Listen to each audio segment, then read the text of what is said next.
Hello ಎಲ್ಲರಿಗೂ ನಮಸ್ಕಾರ. ನನ್ನ ಕಾಲ್ಪನಿಕ ಕಥಾಲೋಕ ಯೂಟ್ಯೂಬ್ ಚಾನಲ್ಗೆ ಸ್ವಾಗತ.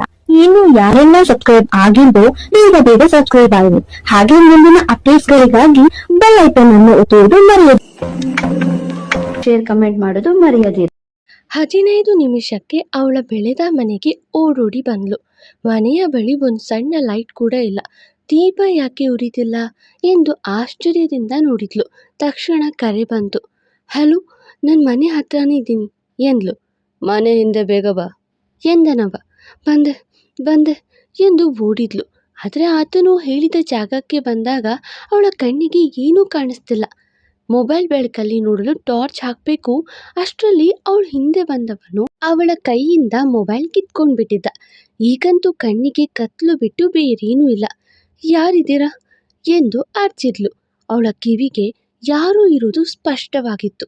ಯಾರಿದ್ದೀರಾ?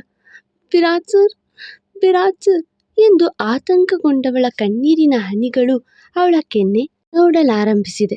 ವಿರಾಜ್ ಸರ್, ವಿರಾಜ್ ಸರ್ ಎಂದು ಮತ್ತಷ್ಟು ಜೋರಾಗಿ ಅಳುವಾಗ ಅವಳ ಕಣ್ಣಿಗೆ ಕಂಡಿದ್ದು ಲೈಟರ್ ಹಿಡಿದು ಅದರ ಬೆಳಕಲ್ಲಿ ಅವಳಿಗೆ ಬೆನ್ನು ಮಾಡಿ ನಿಂತಿದ್ದ 6 ಅಡಿಯ ವ್ಯಕ್ತಿ.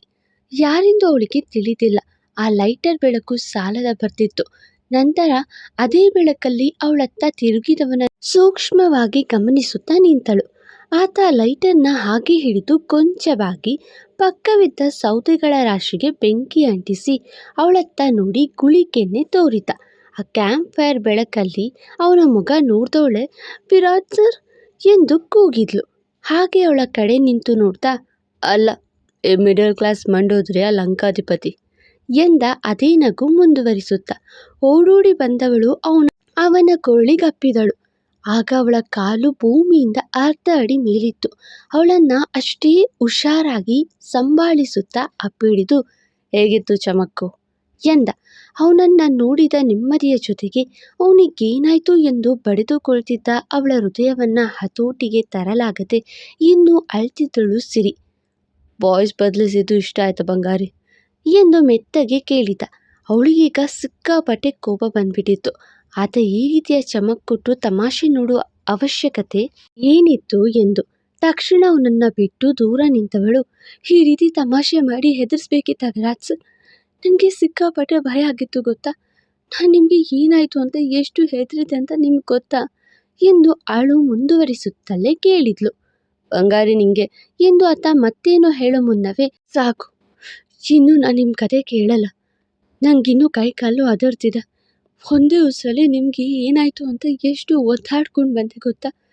ಹೋಗಿ ನೀವು ಮಾತಾಡಿಸ್ಬೇಡಿ ಎಂದವಳು ಅಲ್ಲಿಂದ ವಾಪಸ್ ಹೊರಟಳು. ಮಂಡೋದ್ರಿ, ಬಂಗಾರಿ, ಮಂಡು ಎಂದು ಕೂಗುತ್ತಲೇ ಇದ್ದನು ವಿರಾಜ್. ಆದರೆ ಸಿರಿಗೆ ಸಿಕ್ಕಾಪಟ್ಟೆ ಸಿಟ್ಟು ಬಂದಿತ್ತು. ಹಾಗೆ ಹೊರಟವಳ ನೋಡಿ ನಕ್ಕವನು ತನ್ನ ಜೇಬಿನಿಂದ ರಿಮೋಟ್ ತೆರೆದು ಒಂದು ಬಟನ್ ಒತ್ತಿದ್ದ. ತಕ್ಷಣ ಹೊರಟಿದ್ದವಳ ಕಣ್ಣೆದುರಿಗೆ ಆಧುನಿಕ ತಂತ್ರಜ್ಞಾನ ಬಳಸಿ ಸೃಷ್ಟಿಸಿದ ಫ್ಯಾಂಟಸಿ ಜಗತ್ತು ಸೃಷ್ಟಿಯಾಗಿತ್ತು.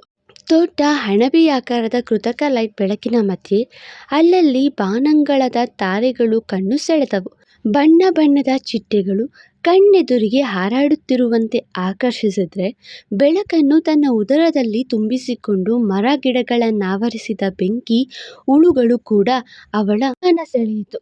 ಒಟ್ಟಾರೆ ಹೇಳೋದಾದ್ರೆ ಯಾವುದೋ ಫ್ಯಾಂಟಸಿ ಜಗತ್ತಿನಲ್ಲಿ ನಿಂತಿರುವಂತೆಯೇ ಅವಳಿಗೆ ಫೀಲ್ ಆಗಿತ್ತು. ಹಾಗೆ ಆ ಜಾಗವನ್ನು ತಯಾರು ಮಾಡಿಸಿದ್ದ ವಿರಾಜ್.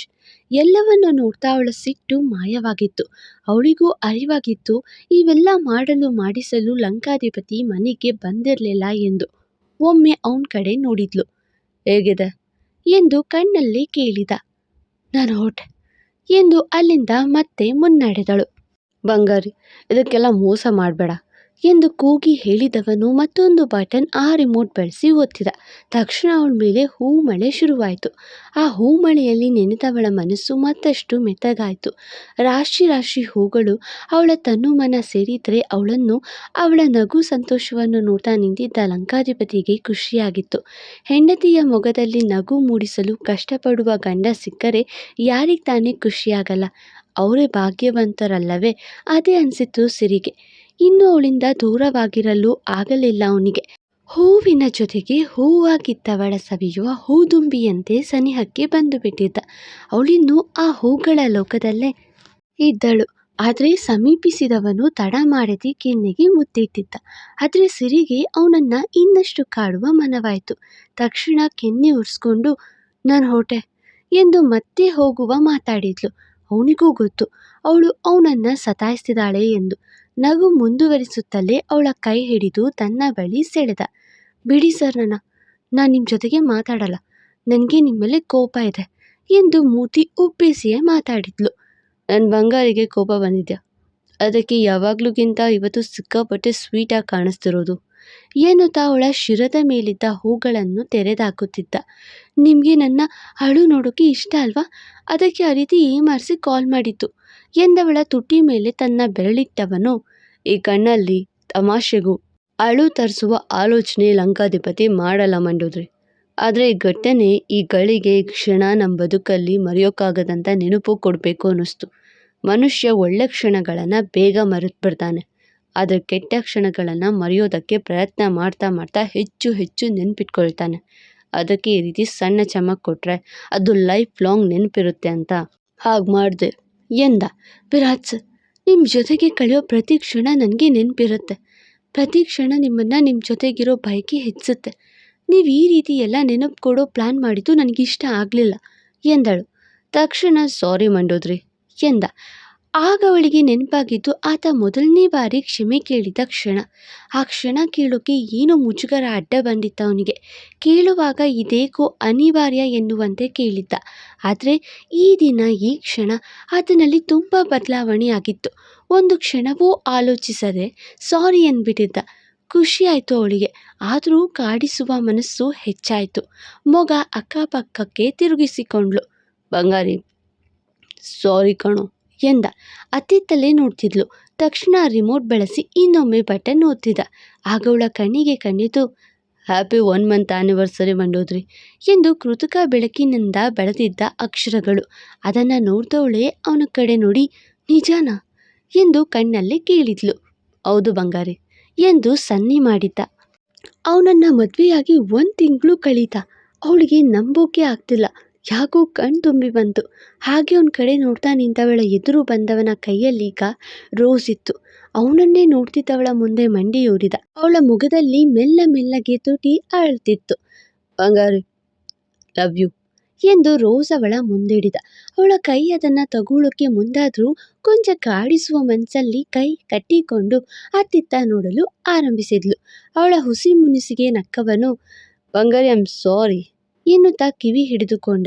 ಪ್ರತಿಯೊಬ್ಬರ ಮುಂದೆ ತಾನೊಬ್ಬ ಅಧಿಪತಿ ಜಾತಕದವನು, ಲಂಕಾಧಿಪತಿ ಹೇಳಿದ್ದೇ ವೇದವಾಕ್ಯ ಅನ್ನೋ ಹುಡುಗ. ಇವಳ ಮುಂದೆ ಮಂಡಿಯೂರಿದ್ದಾನ, ಕಿವಿ ಹಿಡಿದುಕೊಂಡು ಕ್ಷಮೆ ಕೇಳ್ತಾ ಇದ್ದಾನ ಎನ್ನುವಂತೆ ಅಚ್ಚರಿಯಿಂದ ನೋಡ್ತಿದ್ಲು. ಬರೀ ಬಾಯಿ ಮಾತಿಗೆ ಹಾಫ್ ಶರ್ಟ್ ಅಂತಾನ ಅವನು? ತನ್ನ ಅರ್ಧ ಭಾಗವೇ ಅವಳೆಂದು ನಿರ್ಧರಿಸಿರೋ ಕಾರಣವೇ ಅವಳ ಮುಂದೆ ಯಾವ ಅಹಂ ತೋರಿಸದೆ ಶರಣಾಗಿದ್ದ.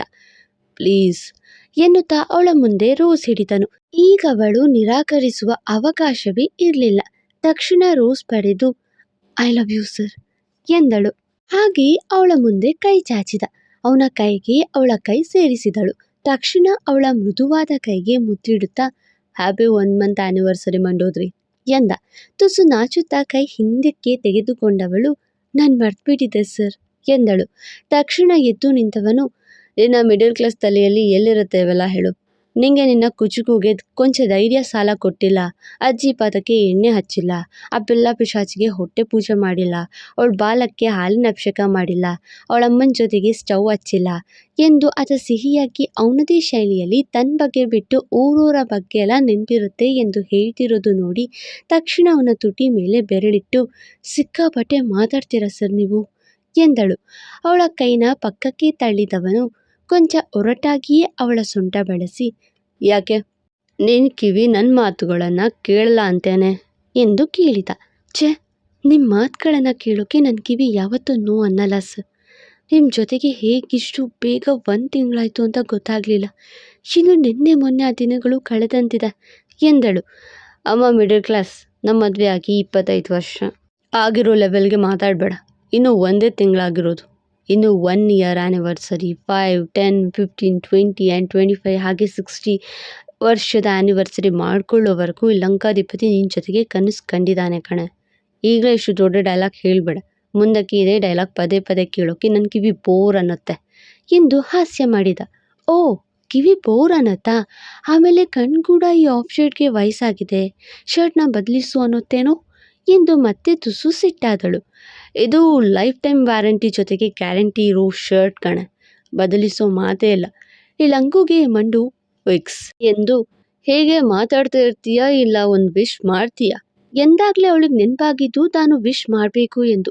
ತಕ್ಷಣ ಅವನನ್ನು ಒಟ್ಟಾಗಿ ಶರ್ಟ್ ಕಾಲರ್ ಬಳಸಿ ತನ್ನ ಬಳಿಗೆ ಎಳೆದುಕೊಂಡವಳು ಮೆತ್ತಗೆ ಅವನ ಹಣೆಗೆ ಮೃದುವಾಗಿ ತುಟಿಯೊತ್ತಿ ಹ್ಯಾಪಿ 1 month ಆ್ಯನಿವರ್ಸರಿ ಸರ್ ಎಂದಳು.